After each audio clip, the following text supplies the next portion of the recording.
It's hard to believe that there would be much movement by crappies and sunfish below the ice. After all, the water temperature is pretty uniform, cold. Yet even under ice, crappies and sunfish make predictable movements depending on the type of lake you're fishing. Let's join Matt Straw doing research for the upcoming In-Fisherman Ice Guide. 15 way out there and 28 there. Let's see what we got right here. Put a little water on the ice, take a quick reading. Sonar tells me it's 30 feet. This is perfect. You know, there's a lot of places within a lake that panfish will use. What you've got to do is do a little research before you get out on the water. Get yourself a good lake map. Try to identify the areas that these fish will move into and use during the winter, and take into consideration the season, the micro seasons under the ice, whether it's early ice, mid-season, or late ice, and most of all, you've got to be mobile. Stand back because the ice is going to fly.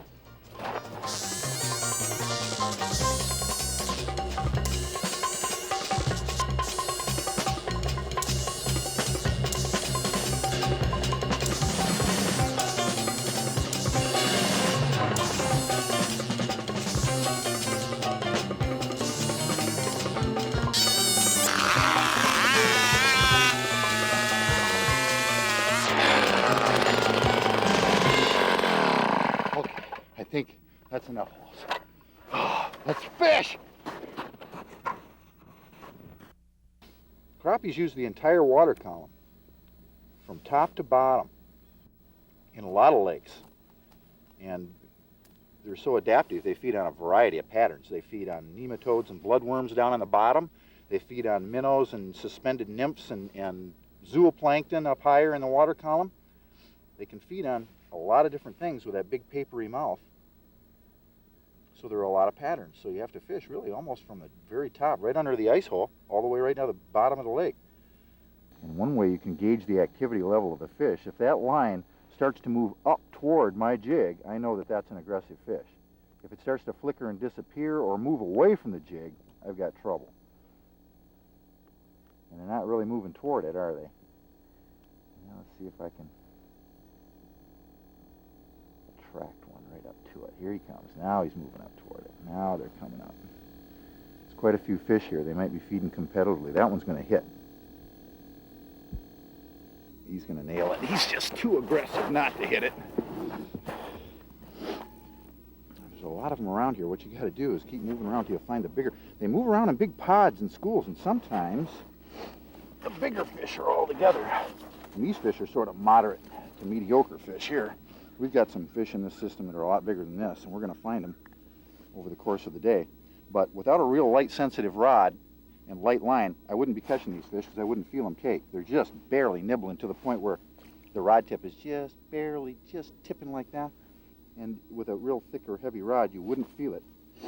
And when fish start getting finicky, and we're seeing it more and more across America, when panfish really start to turn off and they get real pressured, a lot of people hammering on them, it really pays to go down to very light line. I've got 2-pound test line here and a light jig, very small reel, tiny little reel, because I don't need to cast. I'm just dropping the line down and up. It's just a vertical presentation, so I don't need a spool designed for casting or a large spool. So, but the real important thing about the reel is it has to have a sensitive drag. You have to have a very, very light, sensitive drag that's going to pay out, because even, you know, crappies can snap your line. Crappies can snap 2-pound test very easily. If you parachute this jig down there and just drop it right on them like a rock, these fish will disappear. You have to start feathering this jig down to these fish from 10 feet up.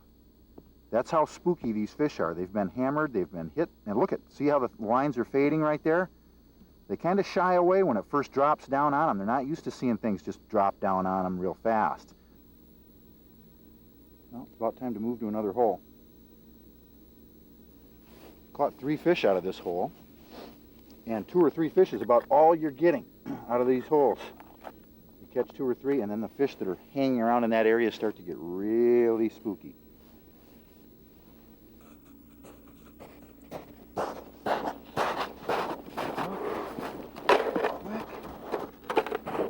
Still 30 feet, no suspended fish on the screen at the moment.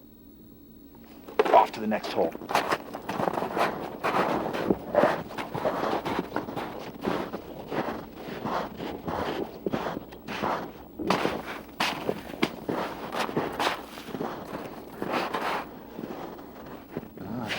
about midday. You're ready to really hop from hole to hole. Now we're talking. Listen to that drag squeal. We got a good one here. Ooh. Ooh, my goodness. You know, just a few days ago, I was on the ice with Dave Genz, one of the masters at ice fishing for panfish. Anywhere, oh, look at this guy. Oh my goodness. Yeah, now that's a crappie. Now, Dave has a 5-point system for finding panfish and staying on big panfish like this all winter long. You know, bluegills and crappies use a lot of the same areas throughout winter. Let's go follow Dave as he chases some big bull bluegills. Well, you know, there's lots of different lakes to fish around the country to ice fish in, but you know, if you want to start early, you got to come to the North Country to catch fish. You know, we start ice fishing here, and usually by the first weekend in November, I usually found some ice somewhere in northern Minnesota. And I generally start out in these smaller lakes, obviously because they freeze quicker. So you got to get on them first ice. You know, when you're out there checking with the chisel to make sure it's safe.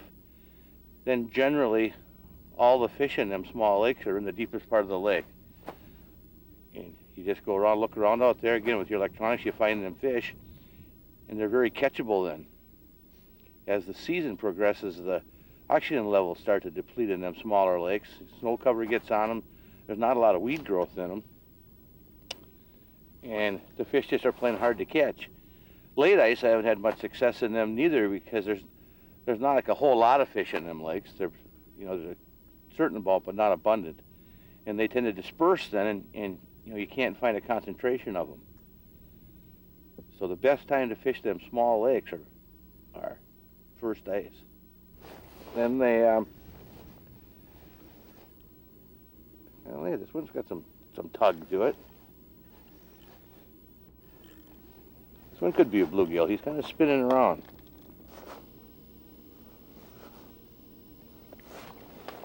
Yeah, there's a dandy.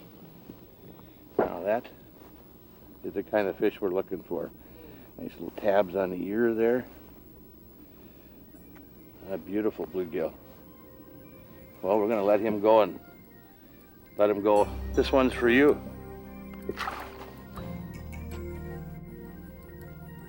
As Dave pointed out, at first ice, look for eutrophic type lakes. There's about a 3-week window when these shallow lakes with little weed growth will be red hot. If the lake has a relatively deep neck or narrows between two small basin areas, it'll be a prime spot. In round lakes, panfish migrate to basin areas, making it necessary to search the whole basin. Look for slight depth changes and bottom composition changes within the basin with your electronics. After about 3 weeks, you could keep moving south looking for similar types of lakes that are just icing up, or you could move to step 2, which is look for a eutrophic lake with some current flow which pumps more oxygen into the lake, or slightly deeper lakes with more weed growth.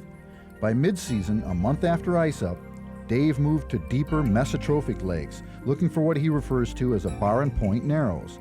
The saddle area at a depth of 20 to 30 feet is key.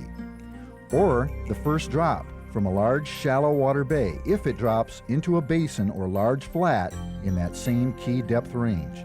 Oxygen is depleted from these bays, forcing fish to deeper water.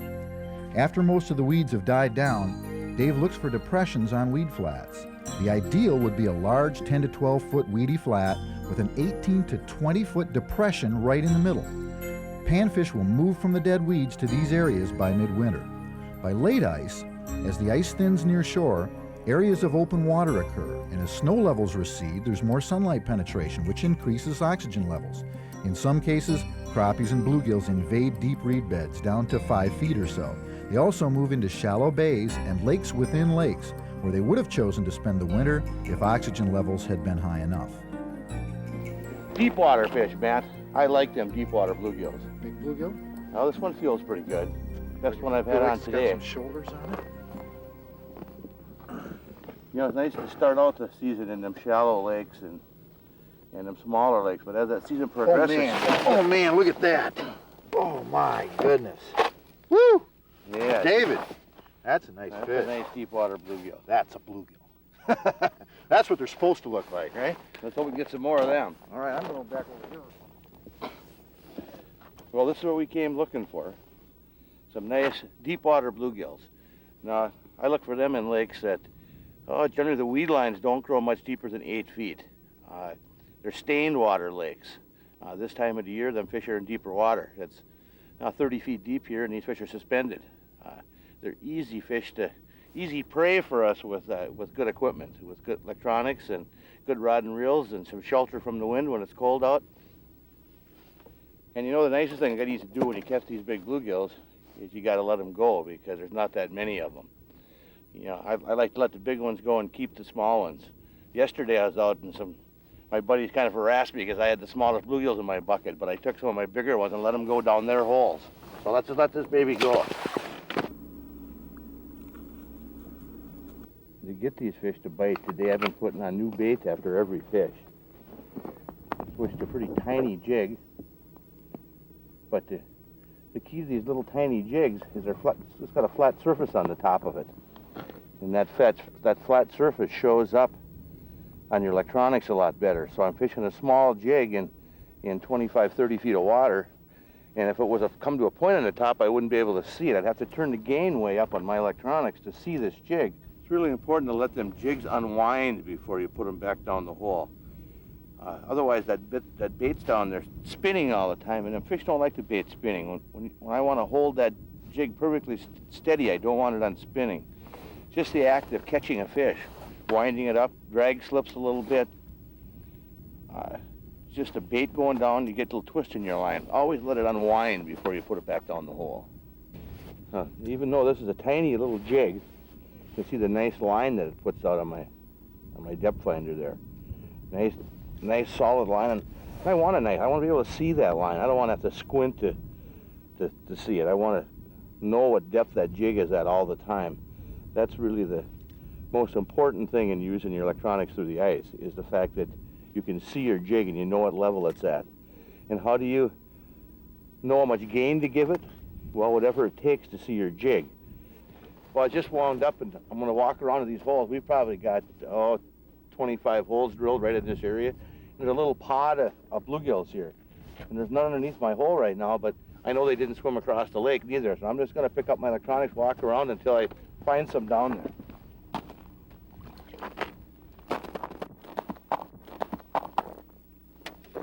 Okay, here's some fish down there. We got 30 feet of water. This is just some clutter up underneath the ice here. But here the fish are right there. At 25 feet, I got some fish. So I'm just gonna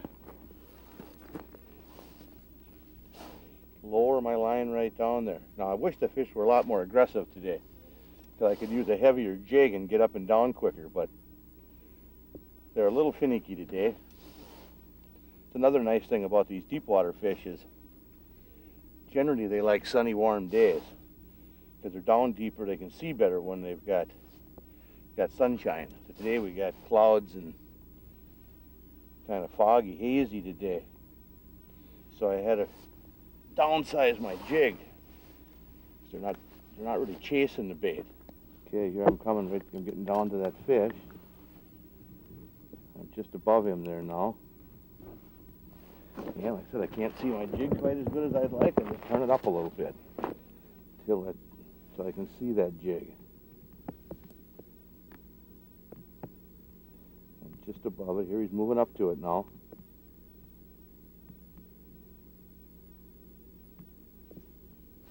And he bit it. Now if I'd have sat in that hole over there, I'd have been catching nothing.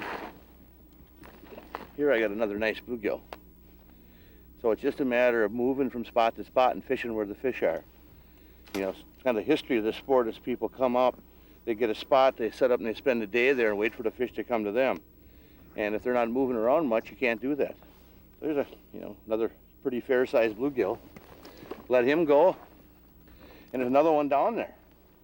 But before I go down there again, the bite's tough today. I'm going to tear off these old bait, put them down the hole, and put on some new stuff. You know, there's lots of methods of detecting bites, but you notice I just got a nice little light action rod. I got, some light line, some 2-pound test, and a jig that's heavy enough to take all the kinks out. So if that fish just touches that thing, I'm gonna have a chance of feeling it, but I'll see that rod tip wiggle. But most of the time you get to feel the bite. Oh, we got one going. Well, understanding kind of what fish do in the wintertime really helps out a lot to know what these things do. This particular lake has a big shallow bay just behind us here. It's only about 7-8 feet deep in that bay. Them fish can't live in there in the wintertime. There's not enough oxygen for them. The weeds all die. So when you see a lake like that and you see a drop off right off that bay, that's where a lot of them fish are going to go. They have to leave that bay. And they'll be on the edge of this drop off throughout most of the winter. They'll move back into that bay at late ice when the ice starts breaking away from shore, and when it starts floating, the snow is melted, lake level goes up. Then there's oxygen back in, and they'll go back in there, and that's where they spend their summers. And in the winter, they spend them out here in the deep water. And we'll let that one go again. I've got enough for dinner. Fresh Maggies, boys. Fresh Maggies, time to eat. There's one. Now we're talking. Fresh Maggies for breakfast. Maggies on this lake, I tell you. It really pays most days to carry a lot of different styles of bait because you never know what they're really going to be going on. It's not too bad of a fish. And on this lake, most people think they go out ice fishing for crappies and they think minnows, and that's all they think about. On this lake, you can hardly catch a crappie on a minnow. The other day I left a minnow down right in a suspended school of crappies that I was marking on screen for 3 hours. Caught dozens of crappies with these little maggots, caught 0 on the minnows. They just don't want them in this lake for some reason. There are a variety of baits you can use for these fish. Let's take a look at some of the options. Some of the more common ice baits for crappies and bluegills are waxworms, Eurolarva, minnows, and plastics. Rigging these baits requires a few specialized hooks and jigs. For aggressive crappies, try a 1/16 ounce horizontal jig with no collar, or an enamel collar or a piece of plastic grub for color. Use jigs with barbed collars for plastics. For neutral crappies or aggressive sunfish, use a 1/80th to 1/32 ounce jig with no collar, perfect for packing with maggots or waxworms. For negative panfish, it becomes critical to scale down to a single maggot on a tiny 1/200th to 1/500th ounce teardrop or horizontal jig. This presentation may require a tiny split shot about a half foot or so up the line. Sometimes these fish get so finicky that they just won't bite on a regular sized jig, and you got to use something tiny. I mean, look at the size of this jig. It's about a size 14 hook, little tiny thing. Put a split shot up above it on 2-pound test. You need a split shot to get it down. It won't go down. And these fish are sitting down there and they're running away from those bigger jigs. We're seeing them disappear off the screen, and when they start doing that, it's time to scale down and go to a little bit more finesse. Got a very light rod, tiny little reel, and a spring bobber, and that's the ticket when these fish get real turned off. Using a tiny little jig like this, and these crappies are inhaling the jig, even the spring bobber won't move sometimes when they bite. You've got to keep lifting the rod a little bit, make sure there's not a fish on there. You see fish gathered around your jig on the screen. You have to keep lifting a little bit, make sure there's no tension there, because it doesn't always indicate, the spring bobber doesn't always indicate a strike when they suck it in, especially below a split shot. Well, looks like we got all the biters out of this area, so we're going to pack it up and move on. But good luck in your panfish quest.